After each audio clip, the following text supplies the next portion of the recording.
नमस्कार। चुके हैं इंडिया डिबेट के स्पेशल एडिशन के साथ। मैं आशुतोष पाठक हाजिर हूं। दोस्तों, इजराइल और फिलिस्तीन के बीच क्या चल रहा है यह बताने की जरूरत नहीं है। कुछ दिन पहले हमास का आक्रमण हुआ, हमला हुआ और उसके बाद इजराइल ने कह दिया कि now we are at war. और अब यह युद्ध फिलिस्तीन और इजराइल के बीच गहरा रहा है। वैसे तो हम इस बात पर चर्चा घंटों कर सकते हैं कि इजराइल और फिलिस्तीन के बीच चल क्या रहा है, और यह लड़ाई कोई एक दो दिन की लड़ाई नहीं है। यह लड़ाई हजारों वर्ष पहले की लड़ाई है।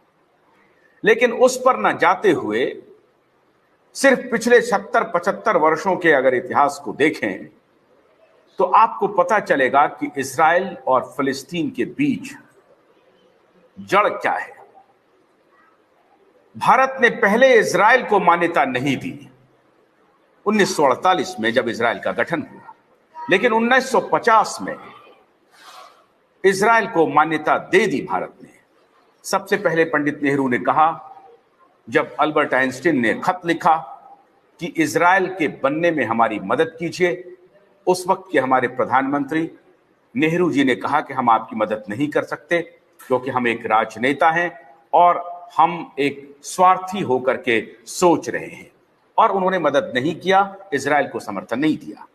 लेकिन 1950 में भारत ने इजराइल को एक देश के रूप में मान्यता दे दी। फिर वही वाकया फिलिस्तीन के भी साथ हुआ।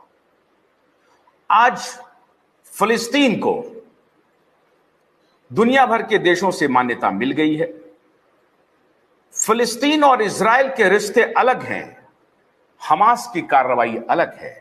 अब हमास और फिलिस्तीन के बीच के रिश्ते को हम कितना कमतर करके आंकेंगे और कितना महत्वपूर्ण मानेंगे, आज इसी सब मुद्दे पर बात करने के लिए हमारे साथ फिलिस्तीन मामलों के एक्सपर्ट फिरोज मीठी बोरबाला, बहुत स्वागत है आपका।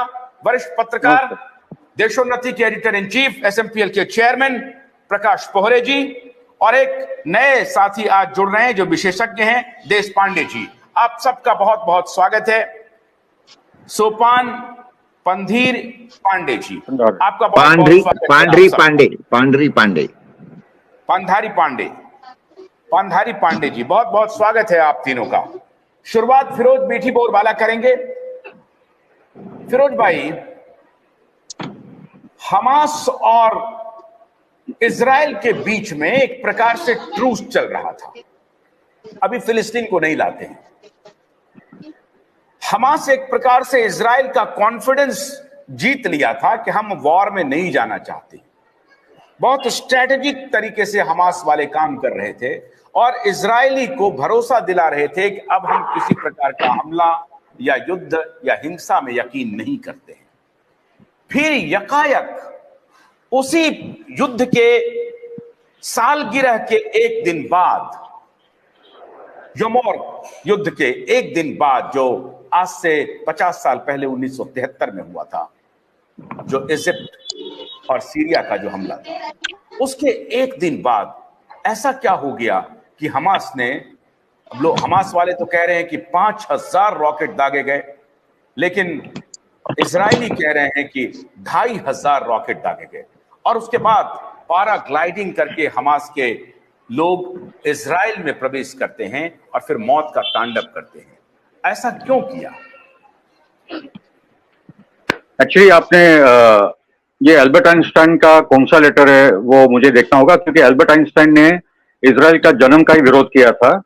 आप अगर बेन गुरियन का जिक्र करो तो अलग बात है, मगर ऐसा कोई अल्बर्ट आइंस्टाइन का लेटर है ही नहीं जहां तक मेरी जानकारी है, तो वो एक मुद्दा है। दूसरी बात है कि ये सवाल इजराइल और हमास का नहीं है, ये सवाल है 100 साल सिंस 1917 जो यूरोपियन ज्यूइश कॉलोनियल सेटलमेंट्स जो बनाए गए पैलेस्टाइन की भूमि पे, जो यूरोप के सेटलर्स को ब्रिटेन और अमेरिका, और वर्ल्ड वॉर 1 के बाद क्योंकि ब्रिटेन उभर कर आया था बड़ी ताकत लेकर, तो ब्रिटेन के साथ जो जायनिस्ट लॉबी, जायनिज्म क्या होता है वो भी मैं आपको बताऊंगा। तो ब्रिटेन ने जो 1914, लीग ऑफ 1917 नेशंस की कहानी आप जो कह रहे हैं, लीग ऑफ नहीं, ये लीग नेशंस ऑफ की नेशंस कहानी हमें मालूम है। हमें जी। लीग ऑफ, हम अगर 1917 में जाएंगे फिरोज भाई, जी, तो हम जी। 2000 में भी जाएंगे, 2000 ईस्वी तक, मतलब 2000 साल पूरा पहले जाएंगे। पूरा जाना है, और फिर पूरा जाना है, 4000 पूरा साल पहले आपको जाना पड़ेगा। नहीं, हमारा आपको अभी 100 आपसे साल सवाल है, अभी उसको छोड़ दीजिए, मैं आपसे पॉइंट जी। एक सवाल कर रहा हूं कि हमास ने जी। अटैक क्यों किया। बेसिकली आपका पूरा एनालिसिस ही गलत है कि एक ट्रूस हो चुका था, हमास ने उनका ये जीत लिया था वगैरह वगैरह, ये तो कहीं भी लिखित में नहीं है। अच्छे जो मैं विषय को फॉलो करता हूं, ये कोई नहीं बोला, ना हमास बोल रहा है ना इजराइल बोल रहा है। ओके, ये ट्रूस वाली बात नहीं है। पॉइंट ये है, जो कॉन्शियंशियस जूज, और जिसको मैं ज्यादा फॉलो करता हूं उसका नाम है गिडियन लीवाई, जो हारेट्स के सबसे वरिष्ठ पत्रकार है। मैं फॉलो करता हूं गिलाद आर्जमोन, जो एक जूइश थिंकर है। मैं फॉलो करता हूं इलान पापे, जो एक जूइश हिस्टोरियन है। वो क्या बोल रहे हैं, मैं फॉलो कर रहा हूं मीको पेलेट, जो इजराइल के एक जनरल के बेटे हैं। वो क्या बोल रहे हैं, नॉर्मल फिंकिस्टाइन क्या बोल रहा है, मैं आपको बता रहा हूं। ये बोल रहे हैं कि ये होने ही वाला था। when you impose yourself and create a concentration camp, आपने गाजा में 25 लाख लोगों को एक ओपन एयर प्रिजन में, एक कंसंट्रेशन कैंप में, एक जेल बना के रखा है। फिरोज जी, मैं आपको आज मैं एक बात बताता हूं। नहीं आशुतोष भाई, आपका एनालिसिस गलत है, आपका पूरा एनालिसिस ही गलत है। फिरोज जी, आज मैं I have done all my research.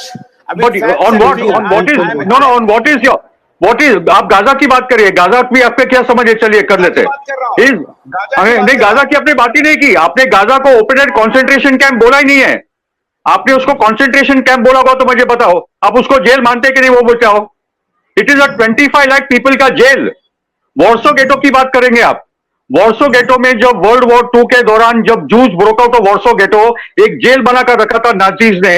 उसी प्रकार से आज वो जो वॉर्सो गेटो तोड़ा था जूस, आज फिलिस्तीनियों ने वो जेल को तोड़ दिया है।